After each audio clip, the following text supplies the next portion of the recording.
Bienvenue dans cette nouvelle édition du Non-Stop Info. Au sommaire de l'actualité, Boko Haram refait surface dans l'extrême nord du Cameroun. En moins de 48 heures, la région a été le théâtre de 2 attaques attribuées au groupe islamiste. Le Parti démocratique vert s'oppose à une réforme de la Constitution au Rwanda, une position qui tranche avec celle de 3,7 millions de Rwandais qui se sont prononcés en faveur du projet. Et puis conférence sur le financement du développement du 13 au 16 juillet 2015 en Éthiopie, à l'occasion de drainer davantage d'investissements pour assurer le développement du continent.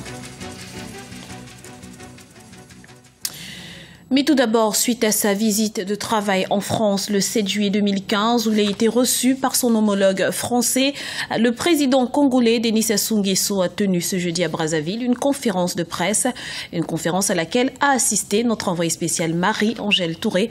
Le point tout de suite.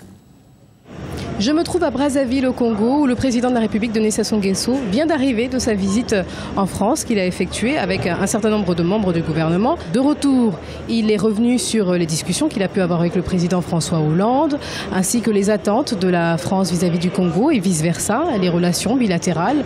Il a été question également lors de l'entretien qu'il a accordé ce jeudi à la presse des infrastructures sur le continent africain et plus particulièrement au Congo, car on le voit ici à Brazzaville, la capitale, les infrastructures se développe de plus en plus. Il a également été question lors de son entretien avec la presse nationale et internationale des Jeux africains, car vous le savez, ils vont se dérouler d'ici 2 mois, dans moins de 2 mois. Brazzaville se prépare et le président attend donc que les Congolais contribuent à ce que cet événement se passe le mieux possible et satisfasse l'Afrique tout entière. Et enfin, une information de dernière minute qui risque probablement d'être confirmée. Le dialogue national prévu du 11 au 15 juillet sera probablement reporté et aura lieu donc du 13 au 17 juillet ici à Brazzaville au Congo. Voici le premier point que je pouvais faire d'ici Brazzaville à vous Paris. Boko Haram a encore frappé au Cameroun. De nouvelles attaques ont été perpétrées dans l'extrême nord du pays par le groupe islamiste ce mardi.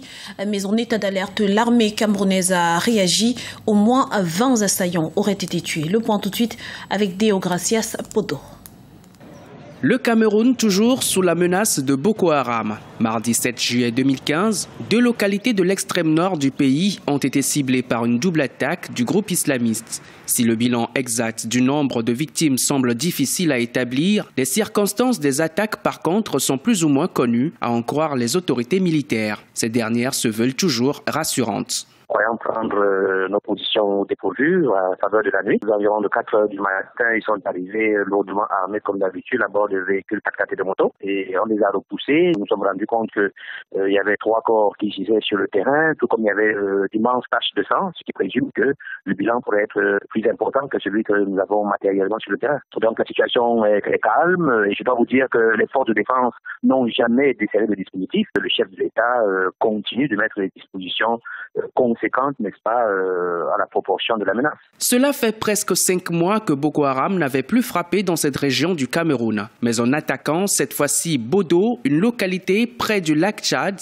les assaillants auraient essuyé un sérieux revers avec dans leur camp une vingtaine de morts. L'armée camerounaise aurait aussi saisi des armes, des munitions et plusieurs motos. La preuve, selon certains, que la menace du groupe islamiste en perte de vitesse demeure permanente. Ce groupe entend maintenir la pression sur les États du bassin du lac Tchad. Il s'agit pour le dirigeant de Boko Haram de montrer que la question au pouvoir du président Bouhari n'a pas fondamentalement modifié la situation. Aux autorités camerounaises que le groupe va rester une menace permanente. Le groupe avait été affaibli et qu'il lui a fallu un peu de temps pour reconstituer sa capacité de nuisance et de montrer qu'il n'était pas anéanti. Avec pour bilan plusieurs milliers de victimes civiles ces 5 dernières années, les attaques de Boko Haram se sont récemment multipliées. Parmi les pays directement concernés, le Tchad, qui pour sa part a justement opté pour une nouvelle série de mesures. On peut citer notamment l'interdiction du port de voile par les femmes, le rapatriement des étrangers en situation irrégulière ou encore la fouille systématique des maisons et des véhicules jugés suspects.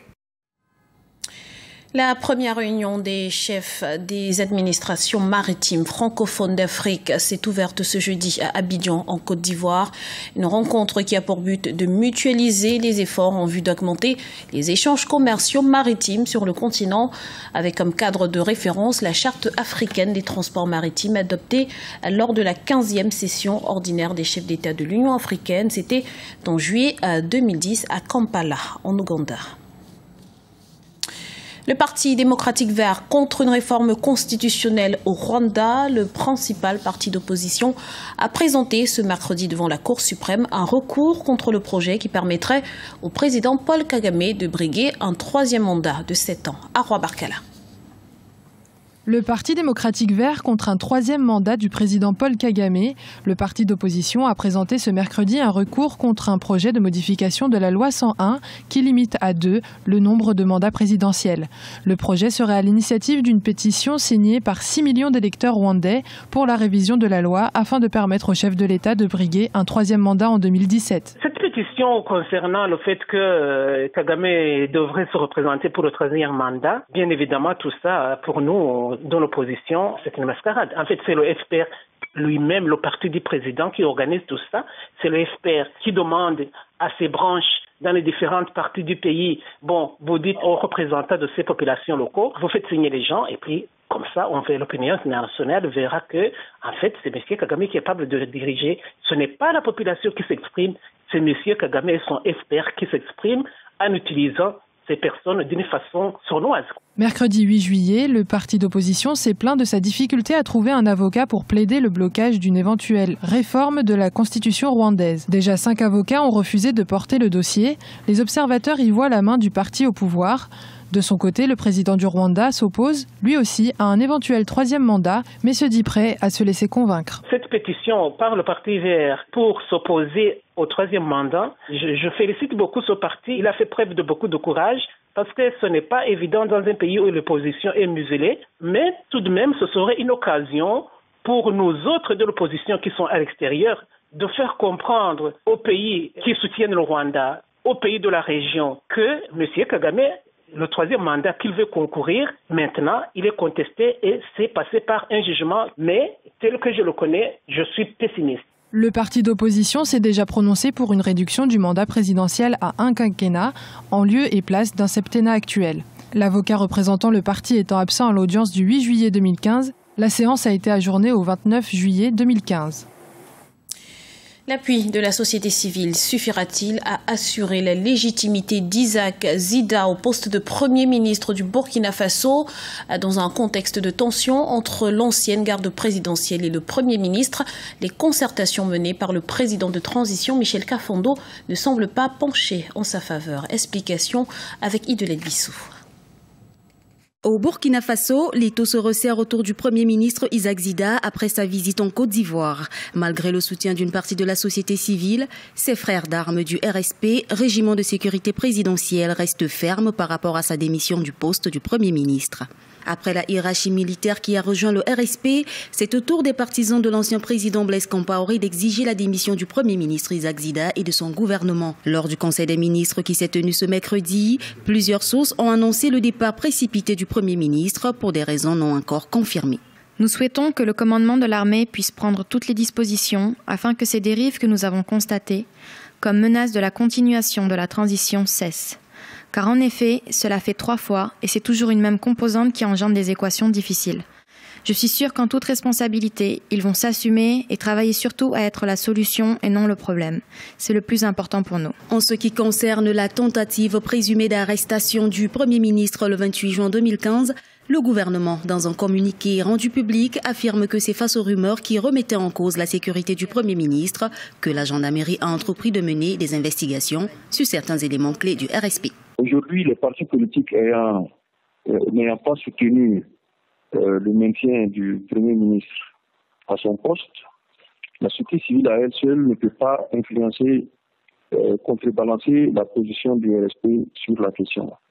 Par ailleurs, il faut savoir que ce qui s'exprime au titre de la société civile n'est qu'une faible partie de la société civile réelle. qui compte autour de 15 000 organisations au Burkina Faso. Le débat sur la démission ou non du Premier ministre Isaac Zida fait couler beaucoup d'encre au Burkina Faso et pose le problème de la légitimité de ce dernier. Après le retrait du soutien de ses frères d'armes du régiment de sécurité présidentiel, les hauts cadres de l'armée se sont prononcés pour la mise en place d'un gouvernement de civils.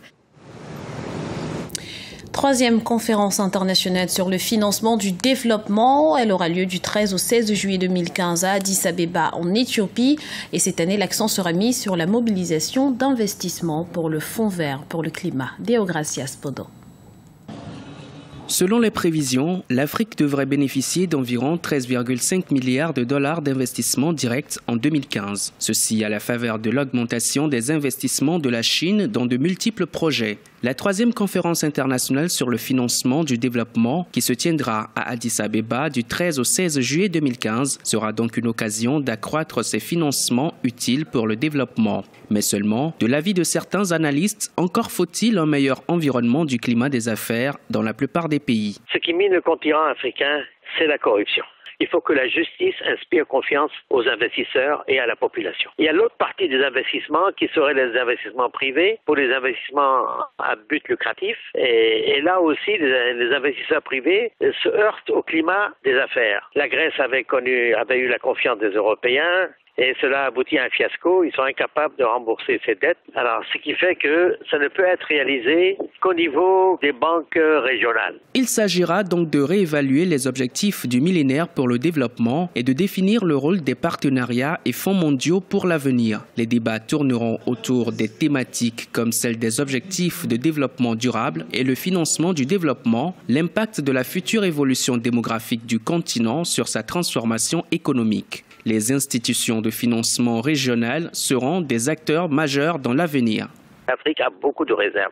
Elle a beaucoup de promesses à l'avenir. Il y a moyen d'attirer tous les investisseurs. Maintenant, au niveau africain global, on n'a pas encore une banque centrale africaine pour pouvoir assumer ces financements de façon supranationale. Maintenant, au niveau national, il faudrait que chaque pays puisse emprunter sur les marchés financiers. Il faudrait que la BOAD puisse s'y mettre, mais il faut contrôler ces investissements. Face à l'ampleur des besoins d'investissement et à l'insuffisance des ressources de financement, le continent devra développer des partenariats stratégiques, car les défis restent importants.